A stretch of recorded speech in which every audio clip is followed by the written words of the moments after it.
We're getting word of a Ukrainian drone strike in a major city in western Russia. About half an hour ago, a regional governor said a drone hit an administrative building in the city of Kursk, causing damage.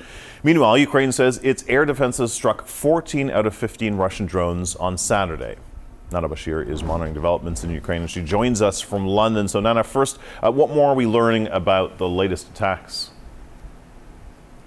Well, look, these drone attacks against Ukrainian positions by the Russian armed forces are seemingly becoming a regular occurrence, though, as you mentioned there, the vast majority of this latest round of attacks on Saturday repelled by Ukraine's air defenses. 14 out of 15 of those drones shot down. But it's not just drone attacks that we are seeing over the course of this weekend. We've seen dozens of aerial attacks as well by the Russian armed forces, airstrikes, rocket attacks launched against Ukrainian positions, causing significant damage to civilian infrastructure as well. And in fact, just in the last 24 hours, we have learned in the Zaporizhzhia region of at least one person being killed by Russian artillery fire. Meanwhile, in Khayerson, another individual reportedly killed as a result of Russian shelling. So we are still seeing the real civilian impact of these Russian attacks. But despite these attacks, Ukrainian defense officials say they are making progress along the front lines. Their units holding their positions, holding ground across several